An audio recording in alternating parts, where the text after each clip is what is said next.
Yeah, so I think one of the reason today is, for the higher prices is because it's not open knowledge per se, right? It is not open knowledge from a personal perspective. I don't think knowledge should be monetized, is what I would say. So it's like software. Can you have the software from a Windows perspective or from an Apple perspective?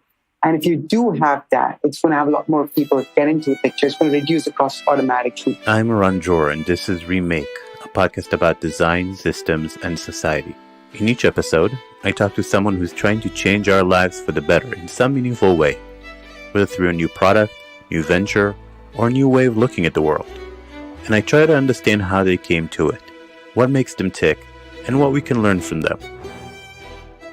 Today I'm talking to Dr. Vibin Joseph.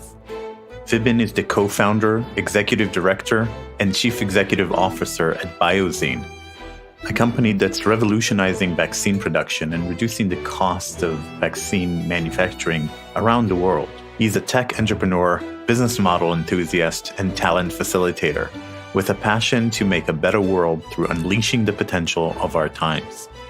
He's an engineer with degrees from Imperial College London and a doctorate from Warwick University, United Kingdom. His research interest lies in the cross-functional domains of systems design, productivity, design psychology, and moderating influencers in the pharmaceutical industry. I spoke to Vibin in April 2022, and I was really excited to talk to him ever since I saw a talk by him where he described how he challenged the global vaccine monopoly by bringing open source methods and mindsets to this old industry. I thought the conversation went really well, despite the fact that the audio quality wasn't great and unfortunately couldn't be dramatically improved. It should be completely clear though. There are also a lot of technical terms like bioreactors and the components that make vaccines possible and cheaper. Try to bear with them or maybe occasionally Google.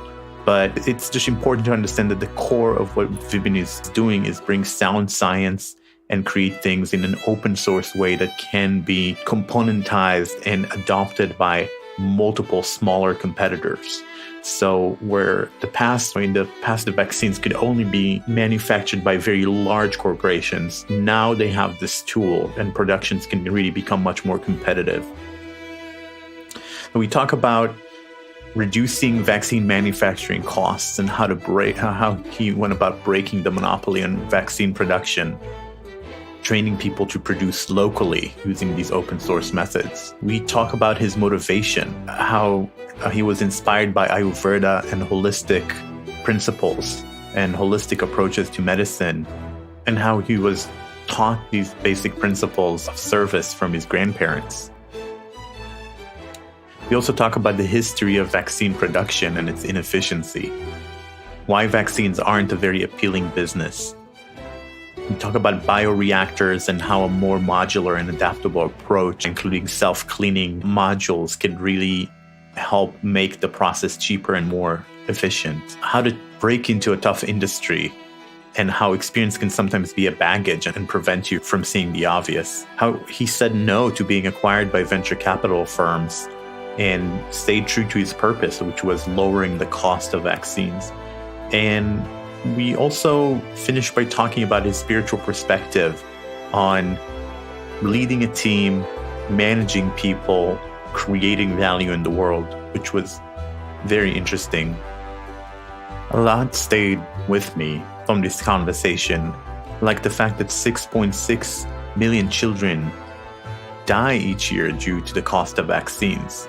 And being able to make a big difference here is incredible. BiOZEEN is now a partner to 2 out of the 5 largest vaccine manufacturers and has led to a 12 to 35% cost reduction in vaccines around the world, which is just incredible. This conversation with Vibin is one of a dozen or so weekly conversations we have lined up for you with people who are trying to make our world better. These include thinkers, designers, makers, authors, entrepreneurs, and impact investors who are working to change our world for the better. So follow this podcast on your favorite podcast app or head over to remakepod.org to subscribe. And now let's jump right in with Dr. Vibin Joseph. All right. I'm sitting here across the screen from Dr. Vibin Joseph. Vibin, welcome to the podcast. Thank you. Thank you very much. And so there's a lot going on in the news today and in the news just in general this time. I'd like to open with the question of how are you these days and what it's like to be you these days?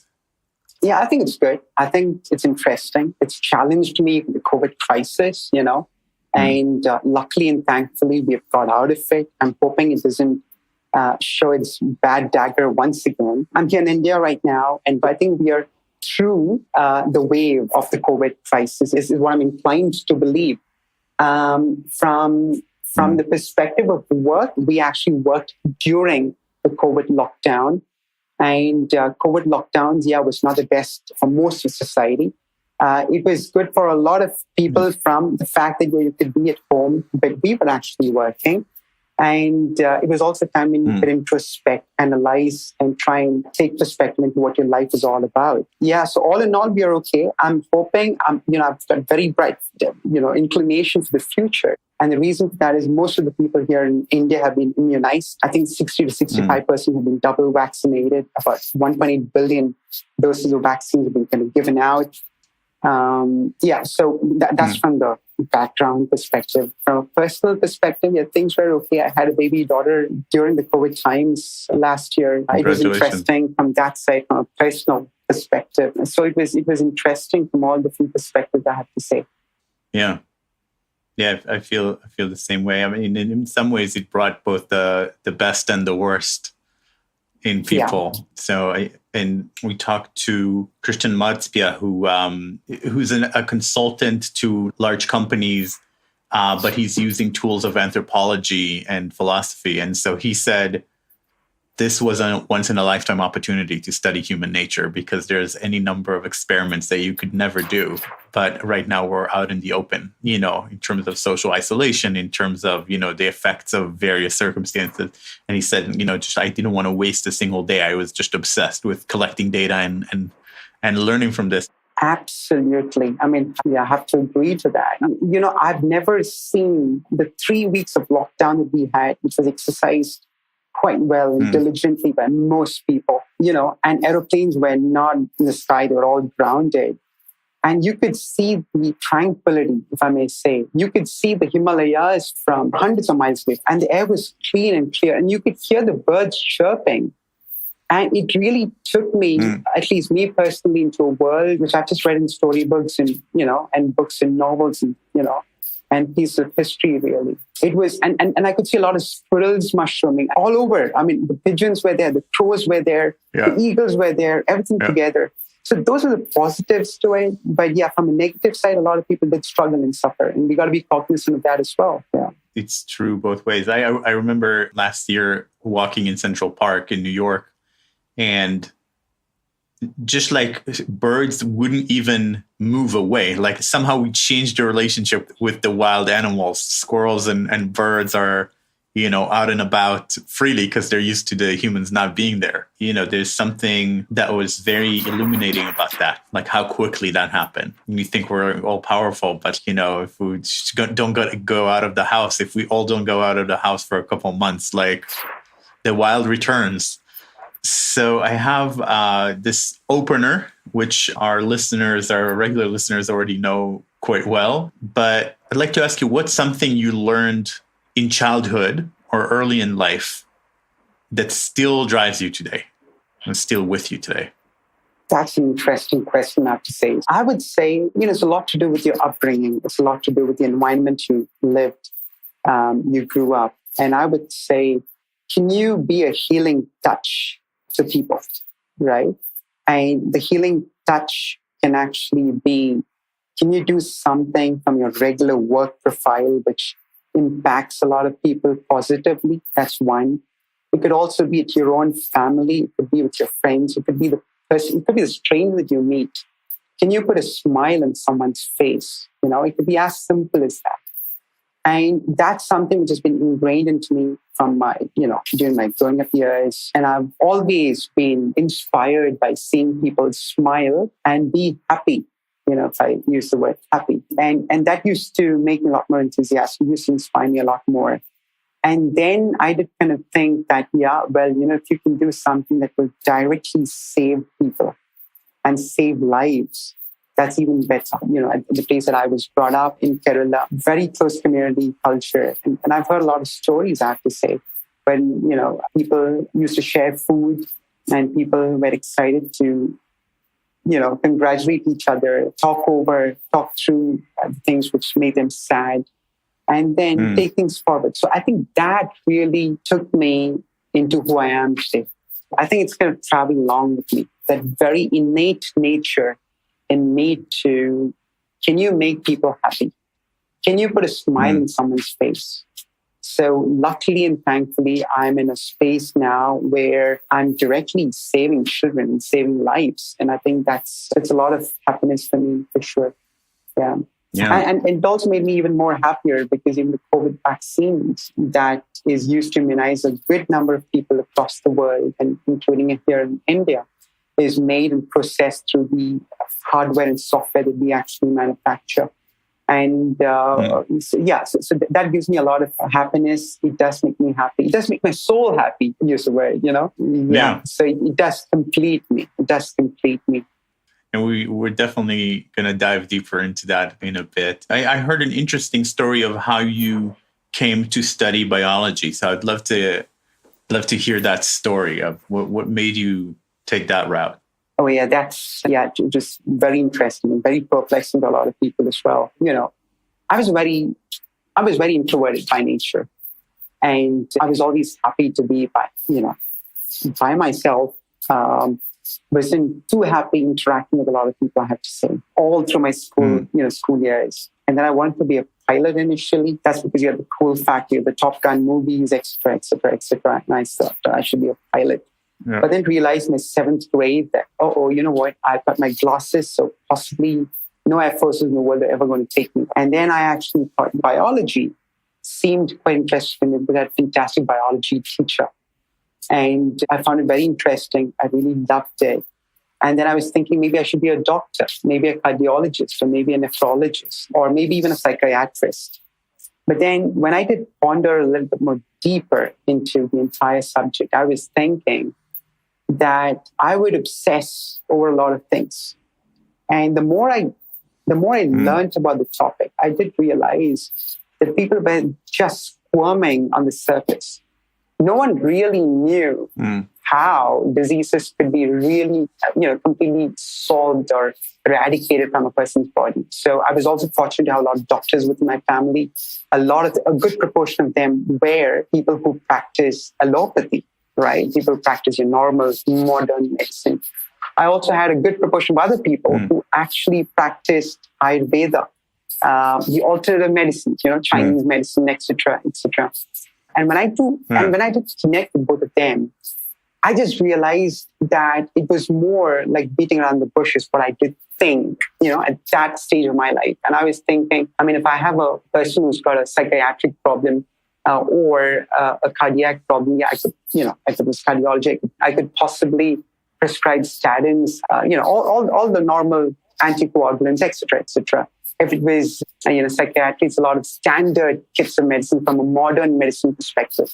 An alternative medicine or /Ayurveda, Chinese medicine is a lot more getting deeply into a person, trying to understand the person a lot more. So two people can have a fever, but you still prescribe different sets of medicines altogether completely. And that seemed interesting to me. But also, I did think I wouldn't be in a position to create a positive impact on an individual that quickly. And that is when I was thinking that, biology is my love. I would love it. But can I really scale that up? And that's when I did think that I would get into engineering per se. So that's how the entire thing came about. And then I kind of got into process side. I got into mechanical engineering per se. I did learn biology after that. And then I did think, I should do something and connect the dots from the knowledge perspective, from my love for medicines, from my love for therapeutics.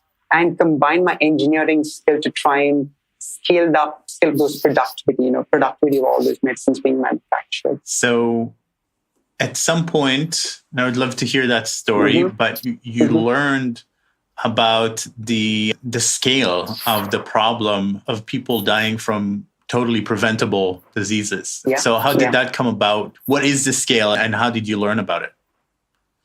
Oh, it was a very casual conversation. If I remember correctly, it was in a cafeteria. And I did have this friend of mine, a good friend, who did say that, there are a lot of children born around in her country, in Africa. But a lot of children are not named until they're 5 years old. And I did ask her, so why is that? And she came from a completely non-science background. And she was saying a lot of people die from meningitis, a lot of people die from deep, pertussis, etc., all the different diseases that afflict childhood. And I was thinking, I was trying to understand a lot more about the culture. So it was culturally ingrained in that society to name children after 5 years of birth. And that was very strange to me because at least from society here, people name them, say, within, 2 months. 3 months is the legal limit, before which you have to name a person officially. And that was really shocking for me. And then I was pondering a little bit more deeper and trying to understand. And that's when you had a lot of institutions either ways already. A lot of people had the solution. A lot of people had the vaccines. But unfortunately, it was not, it was not kind of getting to the scale of manufacturing from a price point perspective. This was about, say, 15 years ago. But of course, we have become a lot more better now. We have become a lot more better in terms of scaling up, in terms of producing, in terms of the logistics. So there are several parts to this. One is what is in the laboratories, which is the vaccines made as, from a molecular perspective. Then you've got to scale that up into a commercial production. And once you've scaled that up, you also have the logistics. Can you freeze that? Can you have the cold chain maintained? It is a whole host of array of problems. And I was actually thinking that from my perspective, from my knowledge, possibly the best thing that I could do is to focus from a production perspective. I want to take a step back for a moment. So I read the number 6.6 million children die every year due to essentially vaccines being too expensive. Is that about the current number? It is about, I think it's about 4.8 to 5 million even today. Now, a lot of these vaccine preventable deaths are not accounted for because a lot of people that we are seeing who die are not people who kind of tend to come to the general preview of audit standards and accounting methodologies. So a lot of them, a substantial number of them are in Africa. A good number of them are across the world, I have to say. So there's the other issue of, societies who are quite hesitant to take vaccines, right? And that's also the other issue. So you've got the issue of production. That was the case about, say, 15 years ago to, say, 10 years ago in terms of the volumes of production at the right appropriate price. And that's when people like the Gates Foundation actually got in. So all these societies actually did thinking. But then what happened? So these are institutions who try to focus on the cold chain, but not from a production perspective. So I did look at it from a production perspective to try and ease the production a lot more efficiently and cost effectively. So the pharmaceutical companies can manufacture that a lot more at a lower price point, And then they do have the option to reduce the prices that they sell it with companies like, with institutions like the Gates Foundation, the Gavi, the WHO, who directly immunize children on the ground, So let's analyze this chain for a little bit together, right? And I wanna be in your mind as you decide where to focus. But I think there are the pharmaceutical companies that create the vaccines, right? They patent some way of making it, right? And so those are the big brands that we might know, right? And then there are manufacturers, if I'm not mistaken, and then eventually there's the whatever health system that actually acquires it to give to people. So are these the three major players here? They are. I think you've got it spot on, actually. Oh, okay. I mean, I'll try and rephrase this for you, right? So you've got the governmental mandates. So you do have governmental institutions, the laboratories that's owned by the government, who would look at different diseases, because a lot of these diseases which kind of get from from an endemic phase or a pandemic phase, typically do need a bit of governmental support, in the first place, because it wouldn't make money otherwise. It wouldn't make money from a pharmaceutical company perspective. So the interest for a lot of pharmaceutical companies is to look for the ones that could eventually be the cash cows. So you're right. So you do have the governmental bodies who could have their laboratories who run it. You can have smaller venture capital funded companies, who are in phase 1 or phase 2 clinical trials. And then to scale that manufacturing up is when you have the big ones, the big multinational corporations who typically right now in the current context would buy these smaller companies in phase 1, phase 2 clinical trials and commercially produce it at much larger scales. We're discussing the production now. But once that's produced, the bigger companies would always be focused on, giving directly to the consumers, right? Be it the developed markets, etc., where there's a lot more of lifestyle diseases. So the disease affliction, the burdens of disease is quite different, across the board. So if you look at the developing world, it would be a lot more from a preventable disease status, right? But if you do look at the developed world, there's a lot more of lifestyle diseases, if I may use that word, So it's a lot more chronic by nature, which actually means there is a lot more of medicine that has to be consumed in life, in a particular lifespan. But vaccines are typically once or twice or thrice or 4 times in a lifetime. Of course, COVID is changing that. We actually do not know. We do not have the complete data yet. But typically, vaccines are not to be used so frequently by people. It's just once, it's twice, it's thrice, or 4 times. I'm talking about one specific disease per se. An exception could be the flu vaccine, right? Where you take 2 shots every year. So from a revenue generation perspective, what makes sense a lot more is to focus on the lifestyle diseases which can eventually become repetitive in terms of consumption by the consumers or the patients. But from a vaccine perspective, it is there. It is made by the big companies for sure. But what the developing world needs, and that's the substantial amount of the global population, they would require these vaccines much more efficiently. So you've got 2 problems here. There's not a lot of money getting in, because of which vaccines are not being produced as efficiently and as effective. There's not so much of research happening there. Because you have that, the governments of these countries really can't procure it because it's too expensive for them. So that's when these global institutions have actually come in to act and serve as procurement agencies and to supply it to the WHO.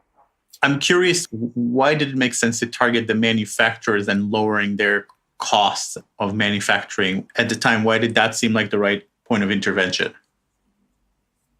Okay. The other important thing is vaccines and vaccine manufacturing was a monopoly. Or, it's not so much of a monopoly today, but it was a monopoly back then. And the reason for that is the issue is about the initial investment cost, which is extremely substantial, right? These are substantial, and that creates a barrier to entry for other people.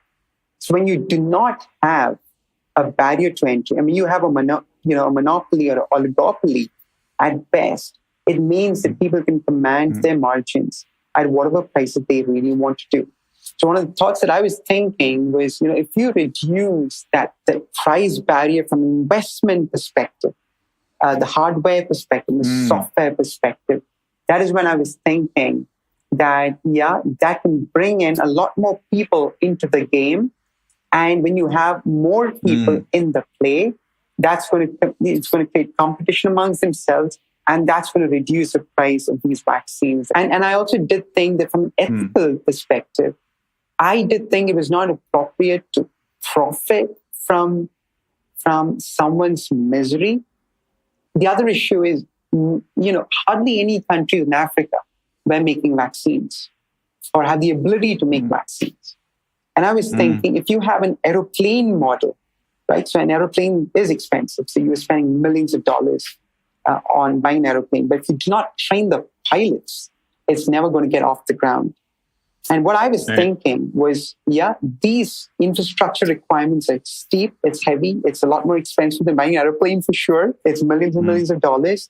But then we've got to train the people as well who are producing the vaccines. So I wanted to approach it in two ways. One, get those equipments ready. That's more user-friendly. It had open source approach to and a transparent approach. And yet at the same time also train the users in the pharmaceutical companies who are going to be using them.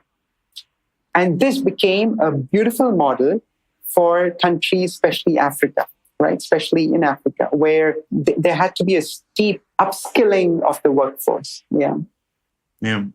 So tell me more about this open source approach. So what is it that you go about doing? Because you're trying to change the way this is done, which makes it currently really hard and expensive to start manufacturing vaccines. What's the first thing that you go about creating? Yeah, so I think one of the reason today is, for the higher prices is because it's not open knowledge per se, right? It is not open knowledge from a personal perspective. I don't think knowledge should be monetized, is what I would say. So it's like software. Can you have the software from a Windows perspective or from an Apple perspective? And if you do have that, it's going to have a lot more people get into the picture. It's going to reduce the cost automatically.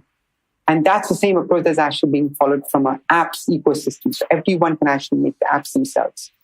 So here, what we have done is the equipment automation, right? The equipment's talking to each other. I've connected it.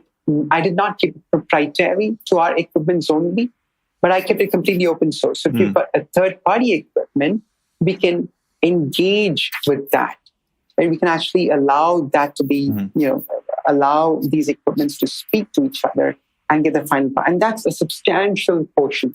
Because you got to remember that, all the capital equipments today, all the capital equipment providers today, a good chunk of them actually make their revenues from a recurring basis from services, which is largely automation programming related.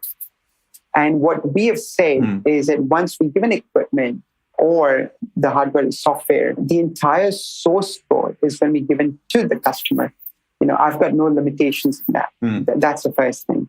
And the second thing is that we would make it open so that, it can acquire data from other equipments. It can talk to other equipments. And more importantly, it can also have things like artificial intelligence and everything built in.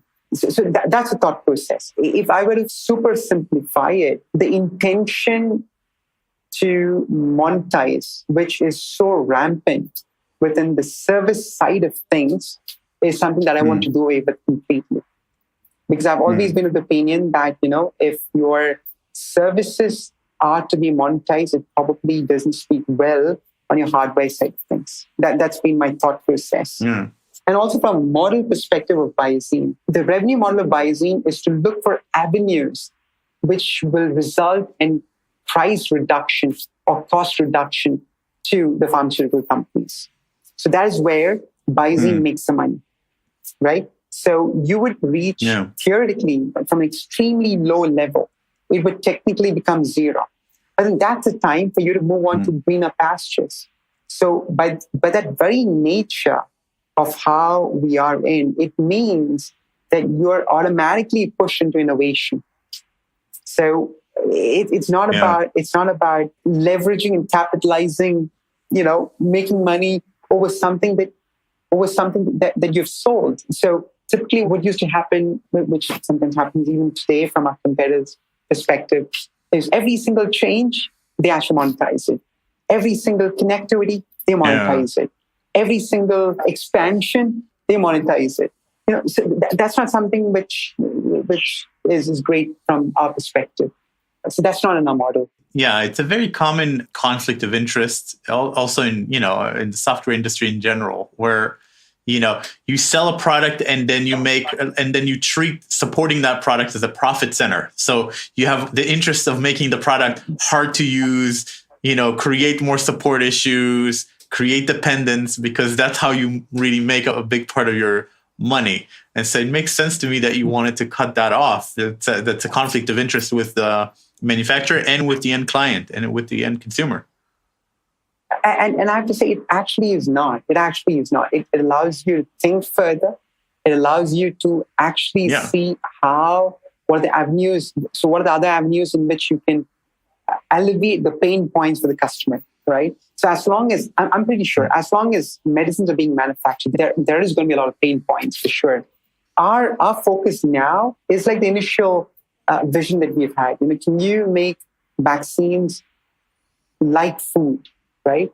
Can every country of consumption produce vaccines within their shores, right? Within their own country. So today, it's very few countries in the world who make vaccines. There's very few countries. I mean, India's a huge producer. The US, Europe, hardly any other country. So all these countries are dependent on a few countries to serve the vaccine requirement. So is it fair that all the food in the world is produced by a few sources? So to me, that's a bit strange. And the consumption of vaccines, I believe, will increase. It should increase because the world has to be safe. You will have a lot more of pathogens coming into the picture. Because if you've got the rapid urbanization that we're talking about now, a lot of these pathogens that was insulated from the normal world for millions of years are just going to come up, like the coronavirus now, like COVID-19 now, right? So you would have this coming a lot more frequently, and vaccines are probably the way to go.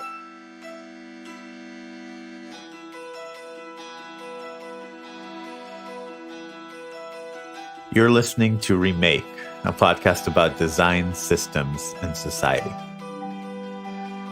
If you're listening on a podcast app, you already know how to follow podcasts. So please follow this one.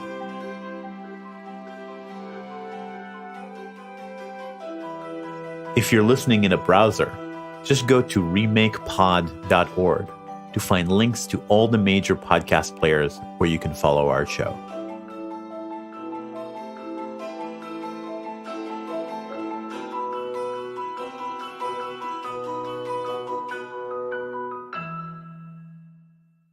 So tell me about your bioreactors and how that plays into the picture, right? Because you made changes to the bioreactors as well as part of this new approach.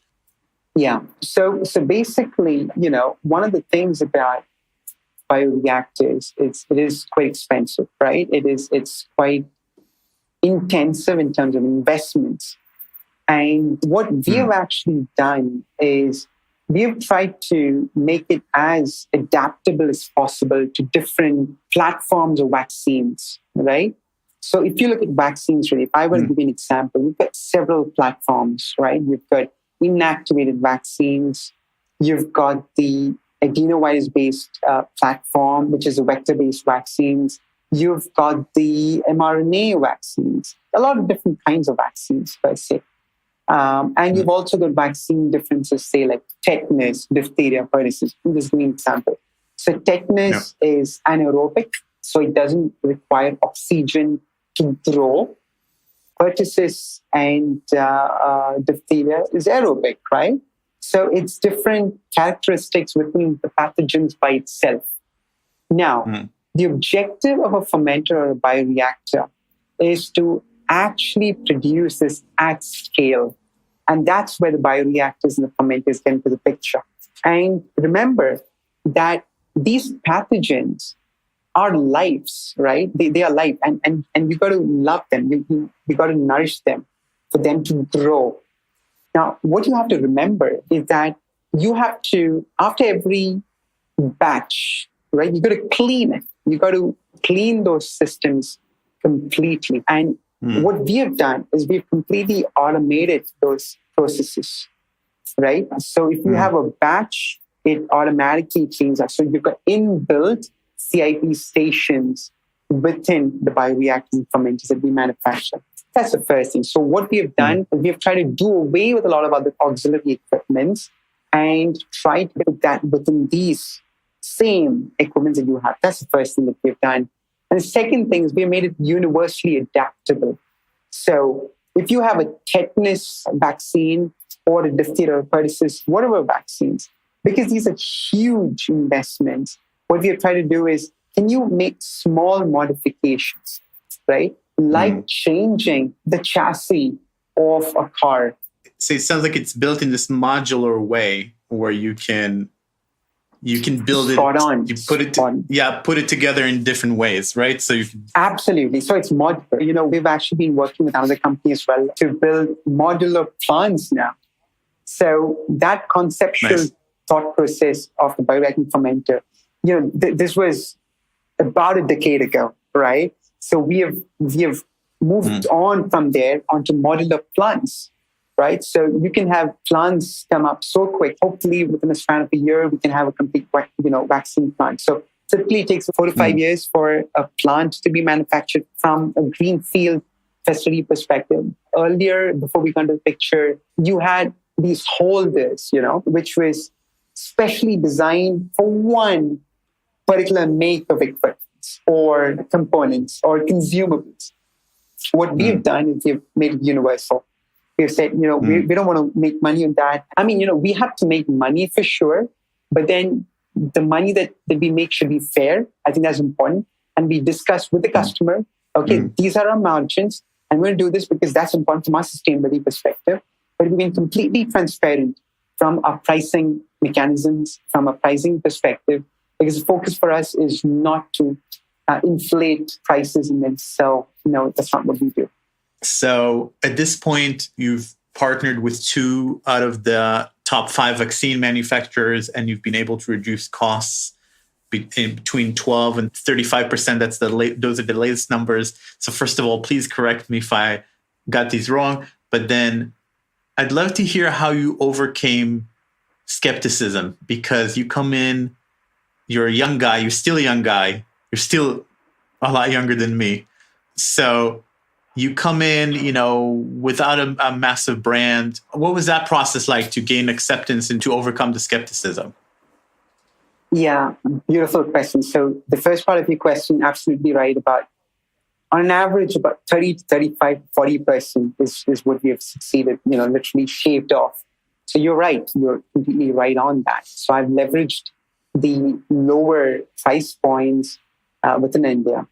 Try to marry that with the technological advantages in the West, because we also have an office in Switzerland now. And try to marry the two. And then finally, the person who's got to benefit is the end customer. So you're right in that first part. On the second part, you're absolutely right. It wasn't easy at all. I think one of the issues about this industry is that what is respected the most is, do you have gray hair? That's one. Or are you bald? That's 2. So are you, reasonably old enough to have the amount of experience that is required to manufacture certain things, from an expertise perspective?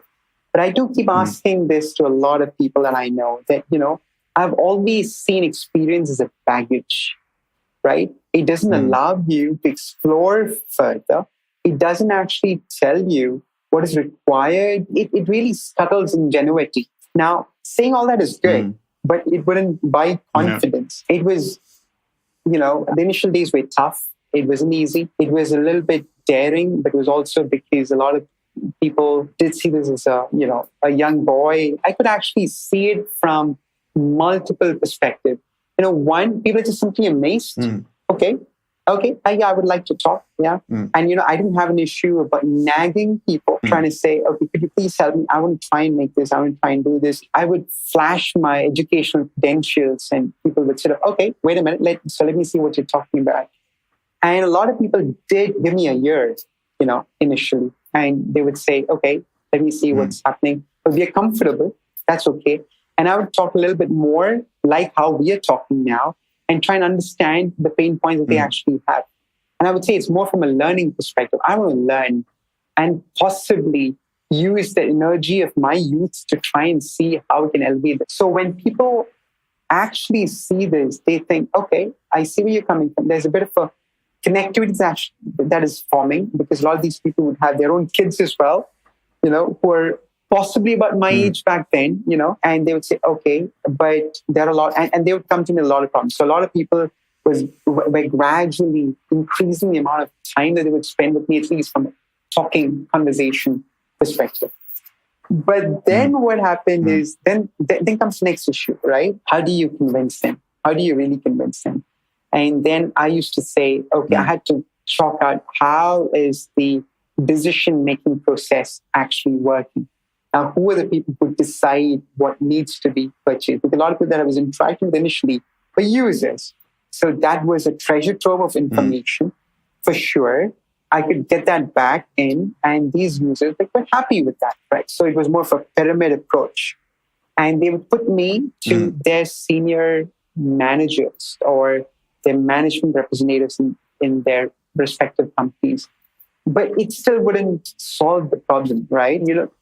And I used to completely empathize with them, because it is true, right? And why should a company really work with you and potentially risk a lot of the vaccines that are being manufactured? I did see that, and I did share this, and I did tell a couple of them that if I were in their position, I would probably not buy it, for sure. And that is when one gentleman of one pharmaceutical company said, okay, yeah, so you're right. You've listened to me. You've heard you've internally clocked into my thought process. You're in sync with it. Why should I take the risk? And then he asked me, what would you do then? And I told him, if I give it to you free of cost and you pay me once the performance is guaranteed and you see the performance, I think that should do the trick for you, wouldn't it? Is what I said. And that is when he shook my hands and he said, I think he was quite stunned with that confidence, is what I would think. But I do know that confidence, it's also probably the aging factor, right? So, you probably, I was a lot younger back then, and I thought, yeah, it really doesn't matter. I mean, I don't have anything to lose. So let me see what I can do. It's either make it or break it. And I'm happy with that, right? But that really opened up a Pandora's box. And that very company did place a lot more of, source a lot more of hardware and software from us. But with that spark of confidence, they were willing to experiment. They were willing to grow with us. And news did spread fast. A lot more of companies did come across. A lot more people were interested. And even today, I have to tell you, I don't have a single marketing person. I have one marketing person on the ground. That is it. We do not market. I've always believed in the thought process that it should be the word of mouth that spreads your brand. So it was more like a ripple effect, right? It was a chain effect. And we do not intend to market. We do not intend to be a public-facing thing. I would be happy being in the back, in the background, out of the picture, but supporting a lot more of people in the world, create a lot of goodness to people around. Even today, I've had a lot of, not today in the literal sense, but even these days, I've had a lot of companies who said they want to align with us, who want to take over, acquire us. I've had a very persuading interactions with some of the biggest multinational corporations. And they've said, I think together we can actually do a lot of things. I've had, venture capitalists who have actually huge kind of, put in money, and I've actually said, no, that's not something which I would like to do, because my goal for BiOZEEN is different. My vision for BiOZEEN is different. That when we are 60 or when we are 65, when we look back and when we think that, we've done so many good things for a lot of people, we do not need any recognitions for that. But when our minds actually do tell us, when our conscience tells us that, yes, we have been instrumental in creating this generation of people, that's going to make us happy. No big multinational corporation or venture capital firm is going to allow me to leave those revenue streams, because in their head, the picture, that temporal time span is about 5 years, maybe 4 years, 5 years, and in 5 years you cannot even make a plant. A vaccine plant takes about 5 years. So if you have investors coming over and saying, oh, you know what, they want to make a lot, they want to make a quick buck at it, it's not something which I would engage in, because it's going to kill the soul of my company. It's going to kill the soul of my organization. I did have a fantastic offer, which would probably, make me a lot of money, but that's not what I want to do. I think if you're happy, if you're contented, you should be okay. So one thing, and thank you for that. One thing that, that you clearly have and it's striking is this very clear mission, a very clear sense of meaning in your life. And it seems to have come at a fairly young age. It's like you wanted to do good, and then you found a way to do good, and you kind of locked into it. And then you're telling the story of how you win these pharmaceutical companies over with just confidence. And so where is this coming from? What can you tell us about purpose? First of all, what does it feel like to wake up every day and have such a clear purpose? And then, how would you recommend other people go about finding their own? So, I would answer this with the statement, I do not know what my purpose really is. Neither would I want to know my purpose is. So I do not know what my purpose is. Neither would I want to know what my purpose really is. The pursuit of purpose could be the wrong starting point, but the pursuit of the end result could be the right starting point. And this, again, it's from my background, I have to say.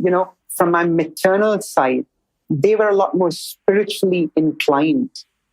And my paternal side, I had a lot of doctors within the family. And there was these huge intellectual interactions that I did have as a child even. And those interactions were quite interesting for me. I've had conversations with my family who actually say that the greatest happiness that they have is the fact that they could allow for the sustenance of someone else's family. And that was so true. Because, if you kind of get to the nature of giving, it probably makes you a lot more happier than making. So, if the giving is a lot more important than making, and those thoughts actually did capture my imagination, and these conversations that I've actually had, and these childhood stories that I've listened to, I've had even my mother, my father actually talk about that. And I used to ask them these questions, okay? So who made us? Who really made us? And they used to say, well, I think it's God who created us. But I also had this propensity to attribute a cause-effect relationship within my mind, right? And I used to think, it doesn't make sense. So who created God then? Is what I used to ask myself. And as I grew up, as I made sense of the world, I did realize that nothing in the world is black and white. Nothing in the world is clear. Everything's ambiguous. And as years went by, those thoughts were crystallizing in me, right? So I kind of looked at, a mobile phone that we all have. And so I've had the greatest scientists in the world who talk about natural evolution, and all these things. And I used to be inclined to believe in them. And I still do believe in them without any doubts. And I say evolution is a process flow. Now, who started that process flow, right? How was it collective intelligence of a system inbuilt into what you have? Someone has to make it. And I used to think, if you have a mobile phone, it's made of oil, it's made of sand. And people ask me how. And I say, your plastic comes from oil, your semiconductor chips come from silicon, and that's sand. You put oil and sand together for 1 million years, you subject it to pressure, temperature, heat, whatever you want to do, it's still not going to be a mobile phone. It needs a creator, and that is you. So if you have a mobile phone that has got the ability to multiply by itself, and if you ask that mobile phone, it's not going to remember that it's you, the human, who put the process flow for it to actually grow and multiply. So in the same way, the beauty about this is that there is something called a temporal darkness. Do people actually know how the pyramids were made even today? You don't have a reason for that. Those angles, those absolute north positions were so perfect that nothing in the world today can also do that even now. So think about millennia before, when you had none of these big jumbo cranes or anything. You had people working to make that happen. But how did that happen? So that means there is something called a temporal knowledge darkness across civilizations. And that actually means to me there is a creator, is what I would say. But the creator was so smart that the process flow was such that you live your life, is what I would be inclined to believe. You just live your life in the way that you want to. You've been empowered by the creator to actually decide in the way that you want to live. And this becomes a lot more apparent to me because I run an organization. And I say, I don't want to micromanage you. I've started something called self-managing team. So at BiOZEEN, we have a presence in 21 countries across the world. And we have a bunch of people, 300 odd people who actually sit in Bangalore and who do a lot of control. And I don't micromanage or look at every single installation. That's not what I do. And I've told people, I trust you, I believe you, and I know you're intelligent, you're smart, and you can do what you want to do. And that's a self-managing team concept that I've implemented. So they go onto a site, they're on their own. Now, this creator would have probably made it in the same way. And I'm seeing that, right? I'm actually seeing that. And that's one of the reason I actually say, when you ask me about the purpose, and that's one of the reasons I hesitate to tell people what my purpose is. But, my purpose can be putting a smile on someone's face, allowing people to know what their purpose really is. But when they do ask me, what should my purpose be? I'd say, let there be no purpose. Just allow things to flow. So I have one final question for you. It's the question we ask at the end every time. So in his TED Talk, the philosopher Alain de Botton talks about the difference between a lecture and a sermon. A lecture being, a little bit of an informational thing that's common in the modern world, where the person makes their own mind about what they want to do with it. And a sermon being an urgent plea to change someone's life. And so you've given us multiple sermons already, I feel like, but if you could give a short sermon for one thing that could really change the quality of life for people or change life for the better for people, what would it be? I would say be the healing touch to everybody. Be the healing touch to the people around you, to your own family, to your community, to nature, because nature also has life. It probably doesn't breathe in the same way that we do breathe. It doesn't talk in the same way that we do talk, but probably it has a collective intelligence that all of us share. So I think we all have to be considerate. We all have to be humble enough, have the ability to say, it's not I at all times. Can you give up certain things? Because you got to know that life is finite. You've come into this world, you have to go. There's no question about that, right? There's no question about that.